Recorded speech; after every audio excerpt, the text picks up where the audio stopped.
Recorriendo kilómetro tras kilómetro, seguimos descubriendo las historias y las vivencias de la gente de mi pueblo.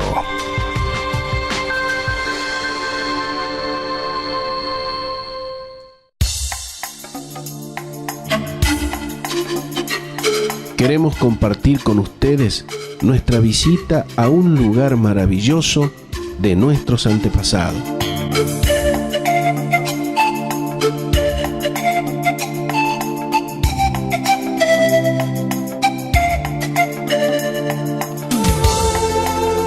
Para llegar a la extraordinaria ruina del Pucará del Dique de los Sauces, debemos recorrer inevitablemente el Dique de los Sauces, una inmensidad líquida que refleja en su espejo cristalino la eternidad del cielo y la majestuosidad de los cerros.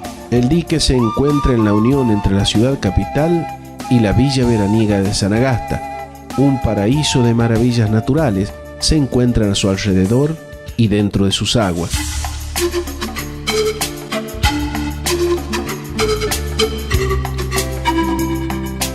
Al lugar le termina de dar el toque distintivo la permanente brisa que se encuentra allí, que hace de las cercanías del dique y del río que éste alimenta un popular lugar de veraniego para el pueblo de La Rioja.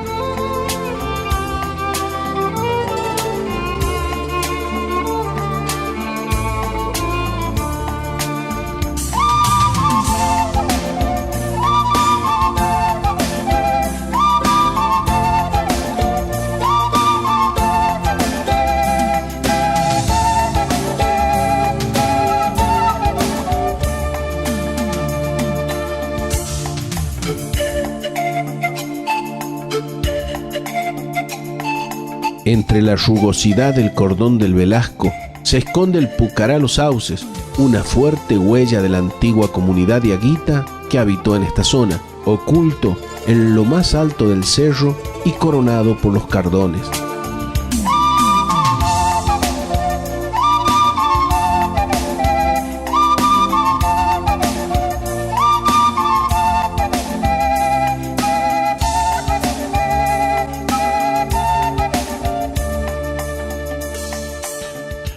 Es un pucará que está aproximadamente a 1000 metros sobre el nivel del mar, arriba de lo que en su momento fue un pueblo indígena que está sumergido debajo de las aguas del dique Los Sauces, que cuando se hizo la obra en el año 1940, por ahí no se contemplaron esas ruinas de ese pueblo, que ahora está escondido debajo de esas aguas.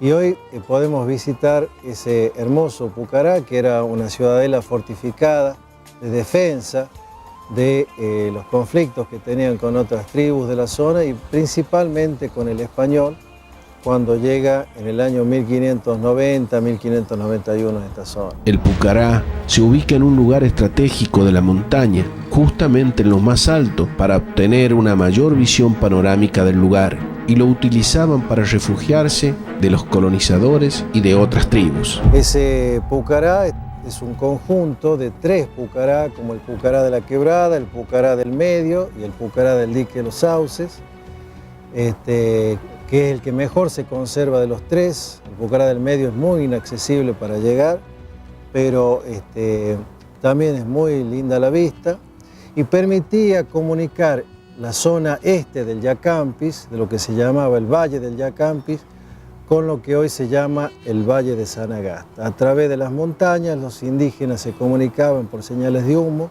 y podían controlar el avance del español desde acá de lo que es la ciudad hacia la zona oeste y viceversa viniendo del norte, desde Sanagasta para esta parte hacían ese control.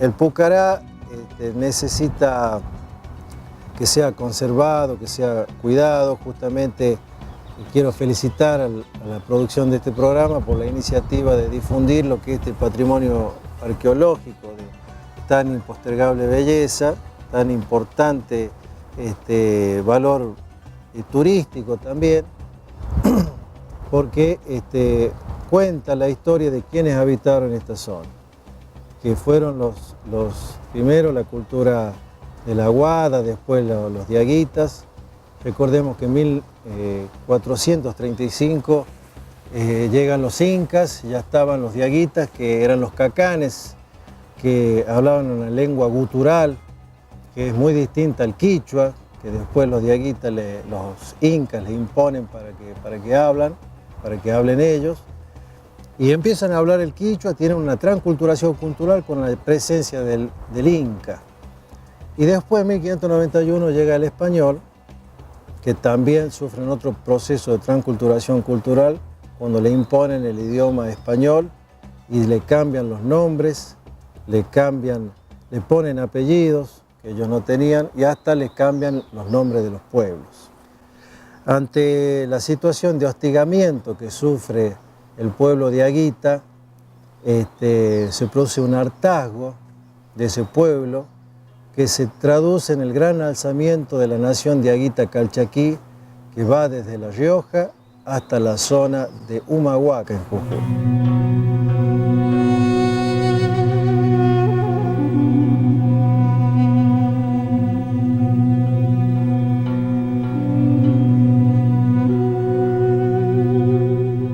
Ahí en el gran alzamiento se ve con más razón la necesidad de producir y de construir los pucará.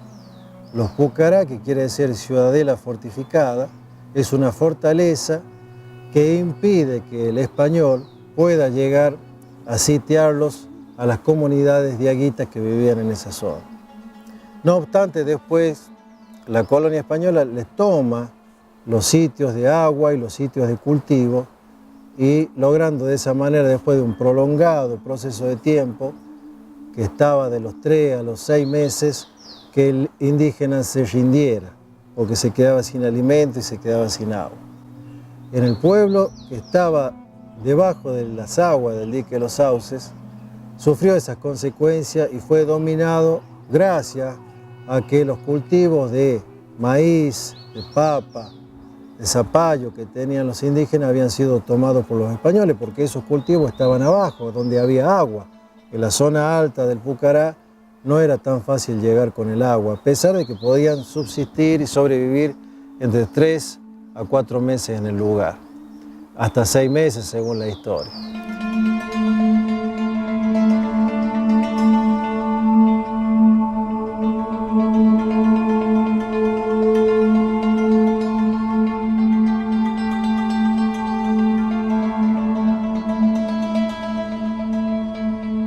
Estos vestigios de cómo el indígena se asentaba en nuestras montañas, resulta fundamental conservar y cuidar y contar cómo fue la historia para que nuestras generaciones futuras puedan entender cuál fue el proceso de culturalización, de dominio de la colonia española, de la colonización española en América y acá concretamente en La Rioja.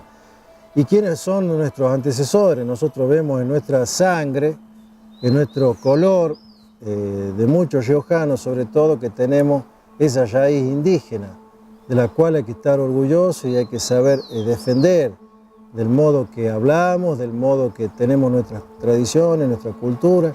Acabamos de pasar por la Fiesta Nacional de la Chaya, que no es otra cosa que una fiesta naturalmente indígena. Agua de rocío significa la chaya, y era un homenaje del indígena a la lluvia, a la Pachamama, básicamente por entregarle la lluvia en febrero, lo que permitía después obtener la cosecha del maíz y de la algarroba.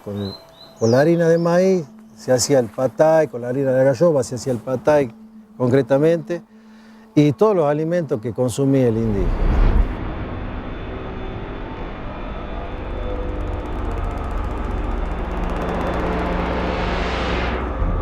En este sitio podemos encontrar las primeras viviendas de los indígenas que habitaron la zona. Hay restos de viviendas tipo recinto circular que se llaman casas pozos. Tenían 1,50 m de profundidad y 1,50 m de altura el pircado, con una enramada de quebracho o de algarrobo, de palos de algarrobo, una enllamada de jarilla y encima torta de barro, y con grasa animal impermeabilizaban, o con un producto que obtenían de la penca de los cactus, con un proceso de pudrimiento de esa penca. Luego de 2 días de pudrimiento obtenían una gelatina, una pintura impermeabilizante, con la cual impermeabilizaban el techo de esa casita, ¿no? Es una casa que usaban básicamente para guarecerse en días de inclemencias climáticas, en días de mucho frío, en días de básicamente de temporal, de mucha lluvia, de llovizna, pero el indígena estaba básicamente haciendo sus actividades en el río durante todo el día. Tenían las atalayas donde controlaban todo el acceso desde el este como desde el oeste, por la Puerta de la Quebrada o desde Sanagasta, cómo se accedía al lugar, y por señales de humo se comunicaban con los otros pucará y con los otros asentamientos que estaban en la zona del Valle de Yacampi, como así también en la zona norte de la provincia.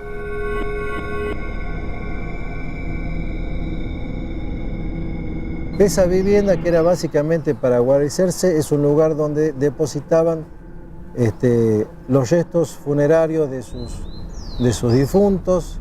En esos lugares se encuentran vasijas, se encuentra toda la billutería que usaban los indígenas, se encuentran urnas funerarias, se encuentran párvulos dentro de las urnas funerarias.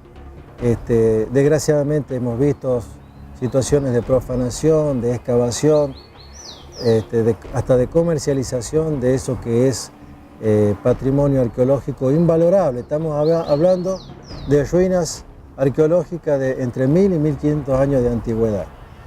Por lo tanto, la difusión y la promoción de esto, si bien es para que se conozca por el turismo, es básicamente para que se tome conciencia de ese recurso arqueológico y ese patrimonio arquitectónico, como son esas viviendas, esos recintos, esos aterrazamientos, esa doble defensa que tenían los pucará, porque tenían 2 murallas aproximadamente de 3 metros de altura para protegerlo de cualquier ataque invasor.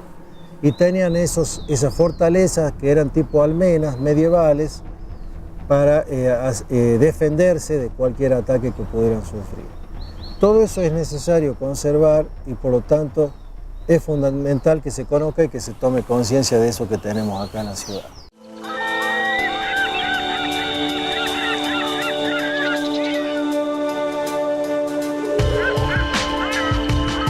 Recorriendo kilómetro tras kilómetro, seguimos descubriendo las historias y las vivencias de la gente de mi pueblo.